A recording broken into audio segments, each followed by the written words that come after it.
Chrissie Hynde Blue Telecaster. In a recent online article in Guitar Player magazine, right, Chrissie Hynde talked about acquiring her blue Telecaster that she eventually got her own signature model of. And she mentioned some guy at Manny's sold her that guitar.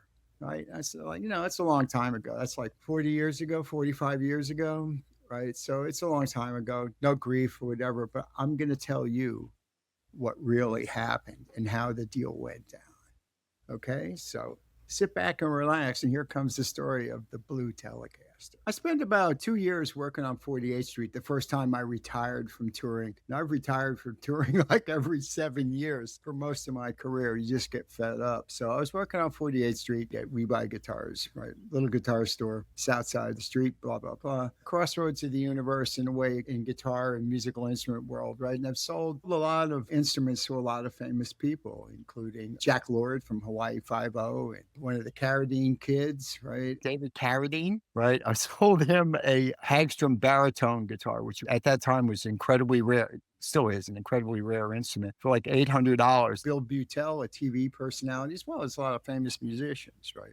But one of my favorite sales, some of them were just like, I'm looking for a trapdoor banjo. I go, I happen to have a nice vintage trapdoor Gibson banjo, blah, blah, blah. Short and to the point, right?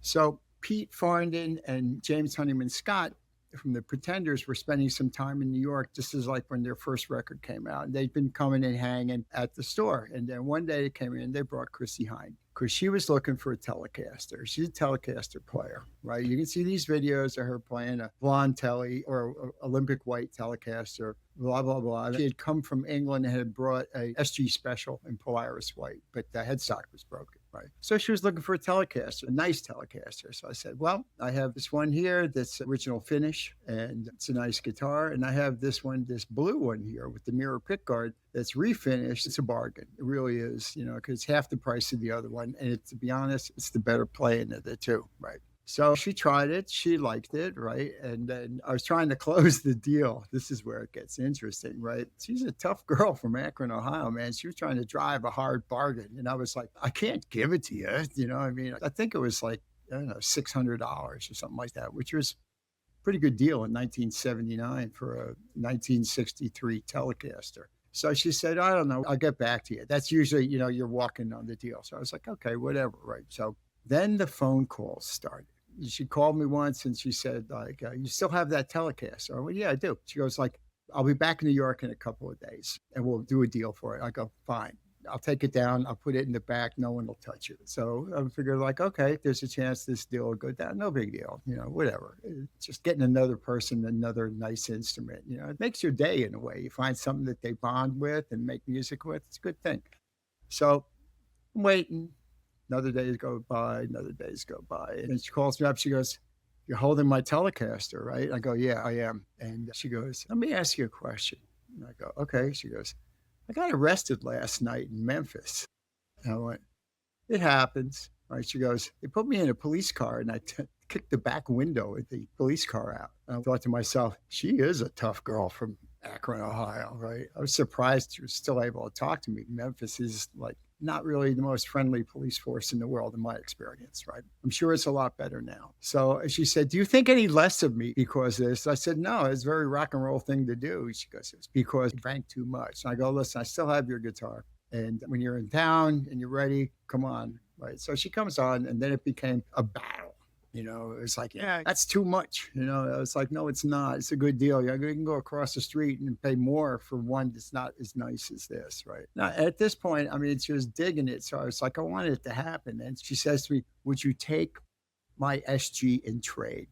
And I go, let me see it. She had it with her, right? So I said, oh, pre-planned on this one. And so she brings it out and I look at it. It's got a repaired headstock brake, right? I was like, okay, I'll give you like $150. Right. She goes, give me 200, and it's a deal. So I gave her 200 to trade in on this guitar. The tour manager, Stan Tippins, he paid me in cash for the guitar. And so another happy, satisfied customer. I did get a lot of crap from the owner of the store about taking in a guitar with a bad headstock repair and, selling that Telecaster for like $350.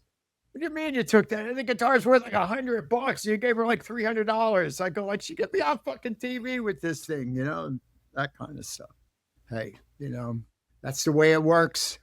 So the postscript on this is that guitar eventually became a Chrissie Hynde model for Fender. You could buy them. They took her guitar and they copied it really well. And she used to say that if she needed a guitar, she could walk into any Fender dealer and pick one off the rack. It'd be perfect for her. I was like, great.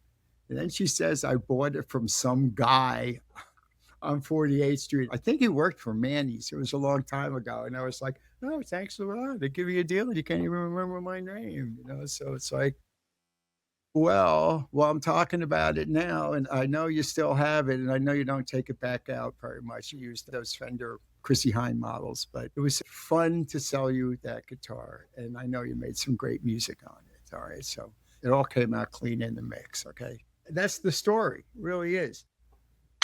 Bang! Hey, thanks for watching. If you like what you saw, please subscribe because it helps us make for a bigger reach. Also, there's an email address, which is soundcheckdiaries@gmail.com. Love to hear from you. We'd like to know what you're thinking, what you like, what you don't like, how we could make this better and more appealing to you guys, right? So you can follow us on Spotify. We have a presence on Facebook and on Instagram. So join the party. There's a lot of good stuff in the shoot that I think you'll enjoy.